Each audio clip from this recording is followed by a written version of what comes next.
To set the stage for this tale, we start with the group having just cleared out the barn full of walkers. This act, spearheaded by Shane and followed up by Daryl, Andrea, T-Dog, and Glenn, had caused a sudden great division in the group.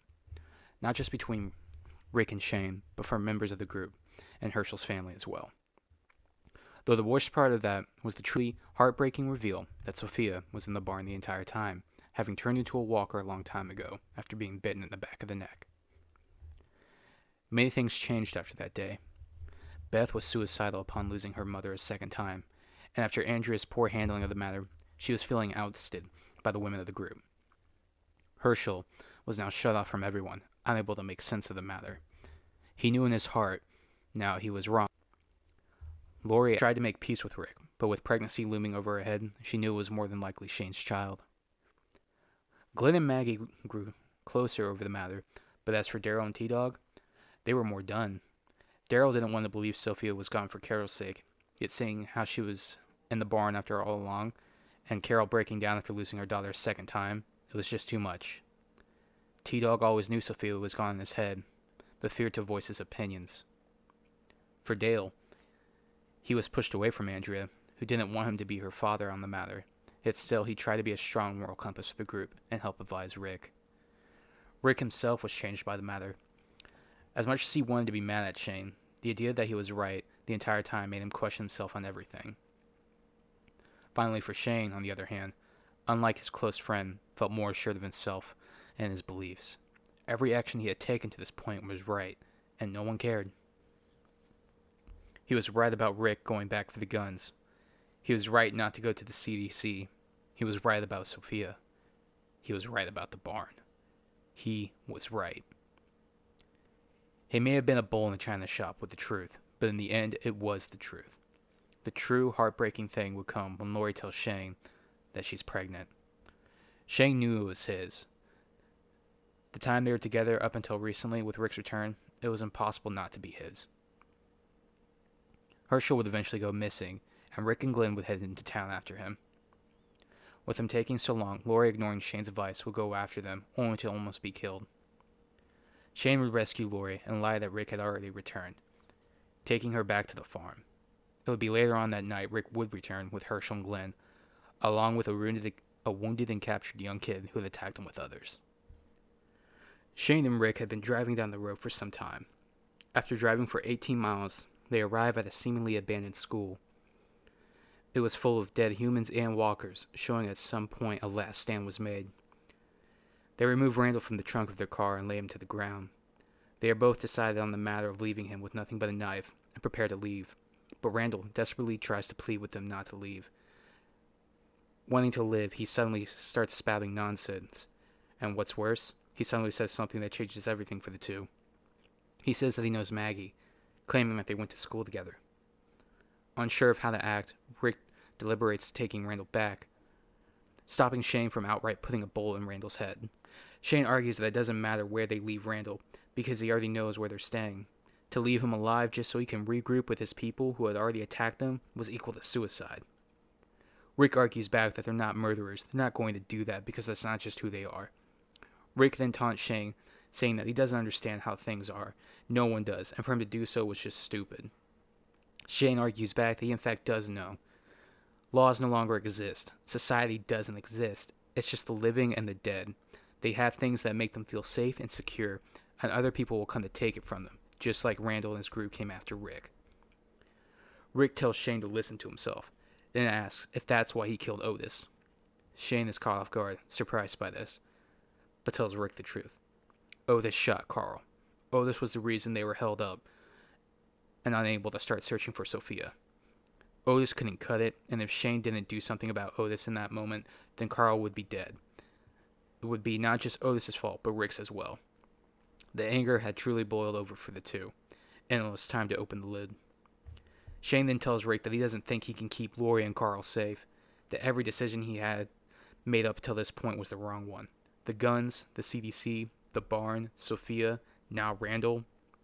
Hell, even Lori almost died trying to go after Rick alone. Rick is shocked by this news, but he becomes even more shocked when he learns that Shane knows Lori is pregnant. Rick declares that the child is his, but Shane tells him it's impossible, seeing that Lori had been pregnant for some time and that Rick had only recently come back. Rick challenges Shane, asking if he thinks he's just going to be the new leader of the group, be Carl's dad, the baby's dad, taking his wife, his life from him. Rick tells him that no matter what, the child isn't his. Carl isn't his, and Lori will not be his. Shane finally snaps and tells Rick that he's a better father than him. This causes Rick to also lose control, and the two begin to fight. At first, Shane has the advantage, catching Rick's first few strikes and countering with his own. But soon, Shane begins to press long enough, his strikes slow, and Rick is able to break free of his hold, socking Shane hard in the temple with a punch. The fight continues to the ground with Rick on top of Shane, wailing on his face. Believing he won, Rick gets off of Shane, warning him to stay down, telling him if he continues, he'll put him down for good.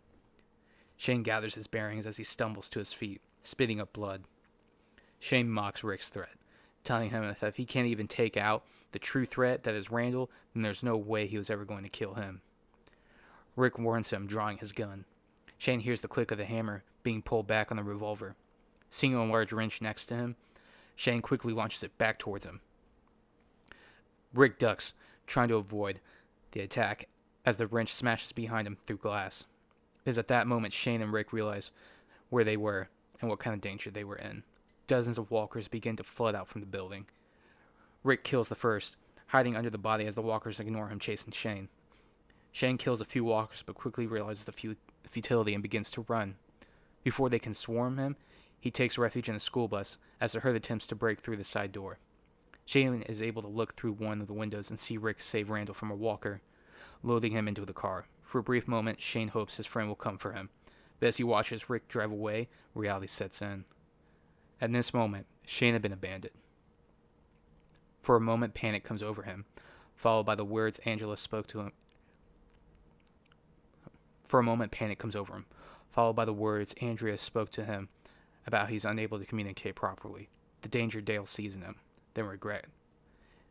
He was by himself because of himself.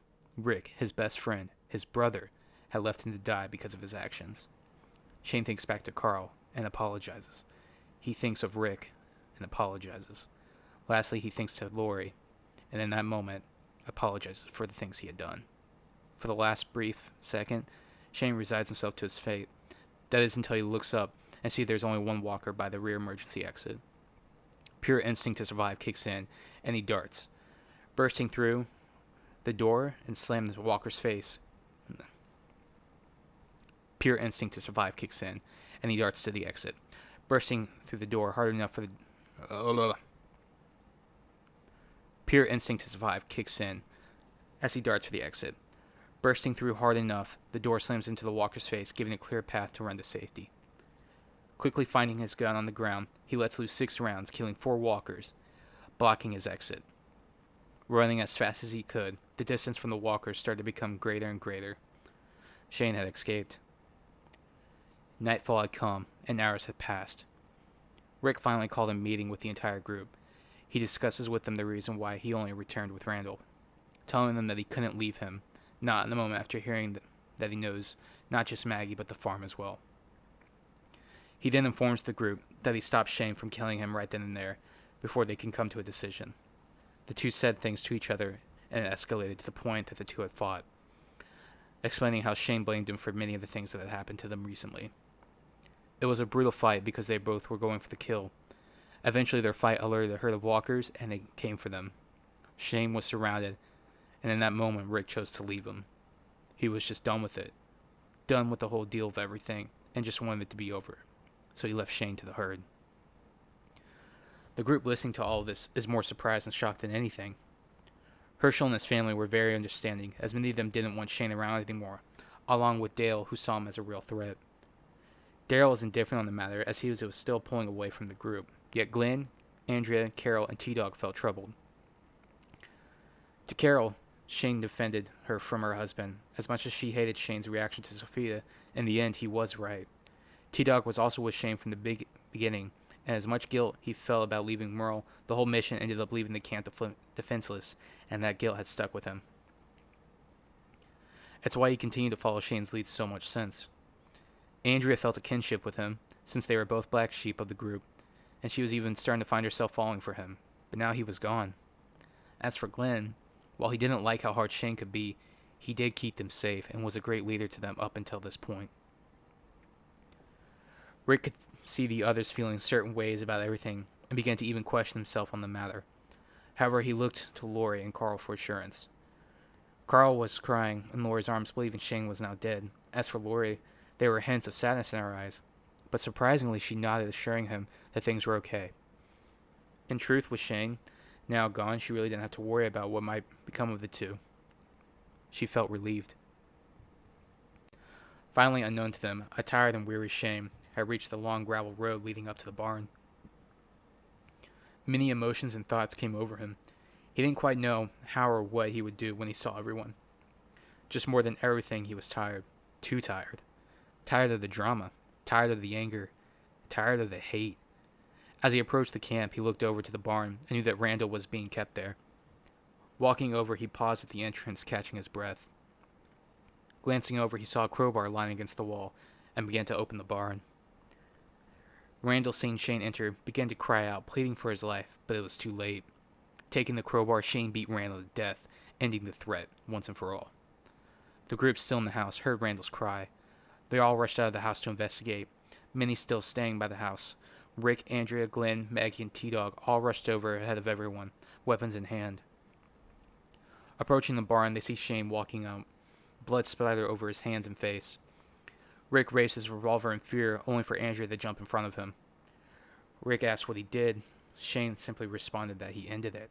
Rick tries to stop him. Andrea once again is in his way. As for Shane, tired and fatigued, ignores Rick and the others.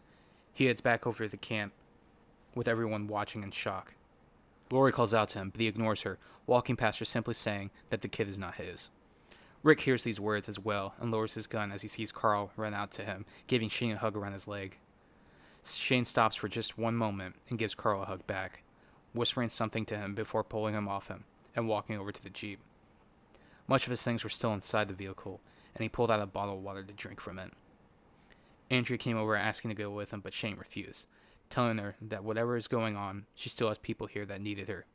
He doesn't, and with that starts his car and drives off, leaving the group behind. And that is where we will leave the story today. So that's going to be it for the story today, guys. I appreciate you for giving this video and story a chance. I'm a huge Walking Dead fan, and I always wanted to make my own fanfics and what-ifs of this show in comics. So this has been really fun, in all honesty. For this story specifically, I really like the idea of what would happen if Rick didn't kill Shane, or failed to kill Shane. After going back and forth, I felt the only way it worked logically for the story and not end with Rick being killed, or something along those lines of Shane taking over, I decided it was best to combine the two arguments and confrontations that the two had in the show and just combine it into one point, and that would be during their first confrontation with Randall. And as for the story, as you probably guessed, I like the idea of in that moment with that confrontation, Rick just leaves him to die. And as for this ending of the story, it was up in the air on how I wanted to take things, but I decided with Shane having experienced everything and just at this point being so exhausted and fatigued, would still kill Randall to ensure Carl and Lori's safety, but after that point would just leave the group as he had shown signs of already wanting to leave. But yeah, I do plan on expanding this story beyond this point, as I want to expand the what if Shane lived idea pretty much as far as I can go with it creatively. And yeah, if you like this story, please leave a comment down below what you liked about it. Any suggestions or ideas in the comments are also welcomed. If you want to follow for more stories, I am working on a Star Wars one, which at this point an episode should already be out, and then I'll also be working on the second part of it as well. I have also begun working on a Game of Thrones series as well, which will focus more on Robb Stark and how possible, if he had lived, what would happen. So yeah, that's going to be it for today. Yeah, this has been the Writer's Cantina. I'm your host, JD, and hope you all have a blessed one. See ya. Bye.